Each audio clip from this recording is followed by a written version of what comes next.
Hi everyone, welcome to the Quipster Film Review Podcast. My name is Vince Leo. I am the author of the film review website Quipster.net. I've been doing film reviews since 1996. You can read them all at that website, Quipster.net, Quipster.net. I just got another iTunes review, so I thought I'd share it with you. The subject is thoughtful and concise, and the person, Kate Bent323, says, I love his concise analysis, even though I don't always agree with his reviews. If you want short, thoughtful movie reviews, be sure to subscribe. So I thank you so much for that, Kate. It really does help me a lot. If you want to leave a review, go to iTunes and leave a review for the show. The Quipster Film Review Podcast is the name.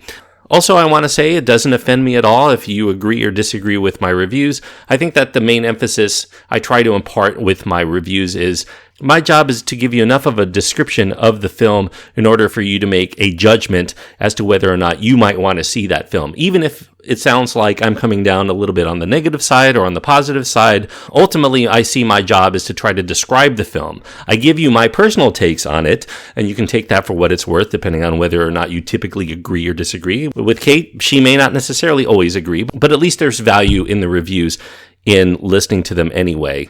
I think that the best compliment that anybody could ever give me is that I'm fair, not that I'm always right. So thank you so much, Kate, and I look forward to hearing feedback from any of you who want to impart it. Today's review is going to be one in which I probably am going to come out on the negative side, but there is an audience for this kind of film, and I will describe this movie as best I can, but I also know that I'm not part of the typical demographic for this film. It's 50 Shades Darker. It is the second in the 50 Shades saga. It's a romance, if you want to call it that, a drama, certainly. There are a little bit of thriller elements thrown in here, too. It's R-rated because of its strong erotic sexual content, some graphic nudity, as well as language. The runtime is 1 hour and 58 minutes.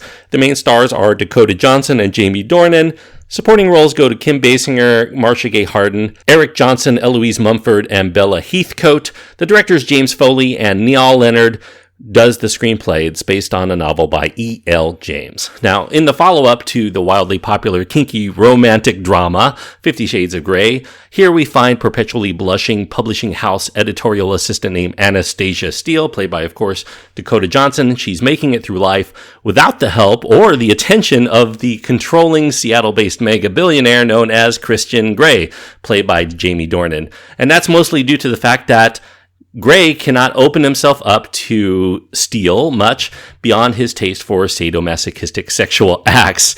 Now, while Christian Grey tries to move on, he just can't quit Anna, and he forges his way back into her life romantically on the condition that their relationship stay quote-unquote vanilla, as well as in this attempt to take over ownership of the company that employs her. Now, the title 50 Shades Darker might lead you to assume that this entry is going to go far beyond the relatively tame kink play that we witnessed in the first film. It doesn't. It stays mostly within the realm of racy and rather than engage in any kind of sexual activity that might be considered truly scandalous to witness in a wide-release motion picture. In fact, given that they're apart for most of the first quarter of the film, and then Anna continues her moratorium on any form of painful or overly spicy sex, the story stays relatively chaste beyond a couple of barely R-rated scenes of sculpted, undulating bodies. And it's kind of odd here because Christian barely removes his pants. In fact, they go no further down than halfway down his derriere for most of the sexual jaunts. Most of the story involves Anastasia repeatedly being taken advantage of by those around her because she's just, too shy. Her photographer friend Jose posts large photographs of her in his gallery exhibition stating that he didn't ask for permission because she'd have said no. Kind of interesting there that her wishes are not going to be taken into account. Her supervisor at the publishing house persistently manipulates her into having to do things like meet up for drinks after work or come with him on business trips.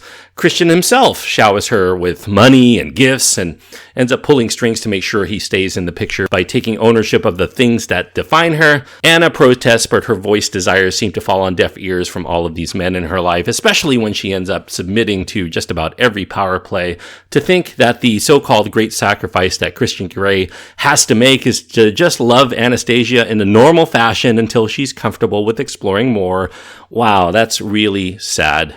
Being sarcastic there, of course. Despite being a very vacuous film altogether, There are a few positive things I could say about 50 Shades Darker, just enough to keep it from the proverbial movie abyss. One is the continued nuanced performance by Dakota Johnson. She says so much with her eyes as well as her mannerisms, even when her character is barely written to be much of anyone beyond a love interest who's resistant to trying new things without being forcefully persuaded to do so. I also have to give kudos a little bit here, and surprisingly enough, to Jamie Dornan, because he shows a little more charisma this time out, even though ultimately I do feel that he's still woefully miscast in a role that requires someone with much more perceptible, rugged yet chic mystique than a brooding underwear model, which is what Dornan still seems like to me.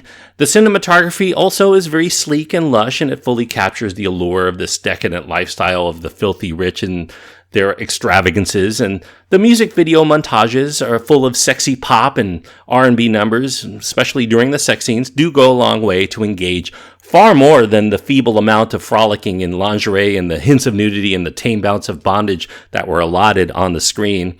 But I think that the good still is far outweighed by the terrible writing here, the unconvincing storytelling. The adaptation from TV vet Neil Leonard is not able to pave much over his real-life wife, E.L. James, her novel, to make it palatable for those who are not able to relish the inherent trashiness of it. It's silly and manufactured drama. It's persistently injected throughout here, including Christians' jealous exes, their spiteful potential paramours. There's a helicopter crash in this film. There's a number of allusions to Christian's physical and emotional abuse in his past.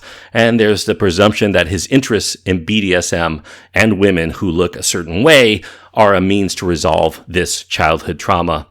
Director James Foley is on board here. He takes over the duties from Sam Taylor Johnson, and he keeps the film moving along in the way one might expect, though I do think that the 2-hour length is still pretty excessive for a story this vacuous, even with the obligatory coital interludes, including subplots that are just not very interesting, and that includes this damaged ex-sub in Christian's former harem who can't seem to let go, and there's this cougar who introduced Christian to the BDSM world, aka the Mrs. Robinson, who disapproves of Anna's continued romantic involvement with her former pupil of sorts in The Pleasure of Pain. It should come as no surprise when I tell you that the 50 Shades films are pretty terrible if I'm judging them on typical standards by which I evaluate films. They're born from a series of books that even the most casual of readers wince at in terms of how poorly they're written, despite ravenously partaking of them nonetheless. I think that a good percentage of the audience is still going to enjoy this movie, primarily because of its inherent trashiness. It's like a well-shot and scored soap opera, enough to return for the final entry in the trilogy, 50 Shades Freed, which gets a mid-credits teaser for those of you who want to stick around for that. Alas, for everyone else, it's still interminably dull, and it only serves to entertain merely by laughing ironically at its insipidness, watching two life-size dolls fornicate and then feel anguished over it, and then rinse and repeat throughout. 2 stars out of 4 is what I'm giving 50 Shades Darker. 2 stars on my scale means that I do think it's lacking something vital that would keep it from being at least passable entertainment for most discerning viewers. And I think that that thing that's missing really here is a sense of groundedness or reality. It's all very glossy. It's all very superficial. It doesn't really delve very much into characterizations or any kind of meaningful story. It's a fantasy, and I think that some people will get caught up in the fact that it is a fantasy and take it for what it is and have a good time with it in that vein. But I think that most people are kind of laughing at it at the same time. It's a ridiculous premise for a film, and it's presented in kind of a silly way, so you can't take it seriously. But I think for those people who want to watch it on that trashy level, it will probably deliver for you. Thanks everyone for listening. I do want to also remind you, if you want to catch more of my podcasting work, not only can you click subscribe here, but also check out the In Session Film Podcast, because I'm one of the co-hosts of the Extra Film segment of that show. So go to InSessionFilm.com and look for the ones that are denoted with Extra Film to get more of my takes on other films there. Whatever I review there is exclusive to that site. So if you want to get all of my take, you have to subscribe to both of our podcasts. But I also want to say JD and Brendan do a fantastic show. It's one of my favorite shows in film podcasts, so you want to click subscribe and listen to all of their shows, really. InSessionFilm.com is where to go there, but also I'll remind you, if you want to get in contact with me, you can go to quipster.net. That's QWIPSTER.net. And if you want to leave a donation and help keep this show going, because it is a very costly show to go to all these movies and take the time out to review, you can go to patreon.com/quipster and leave a donation. Anything that you can spare is greatly appreciated. Thanks, everyone. Until next time, I hope that you enjoy your time anytime you get to go to the movies.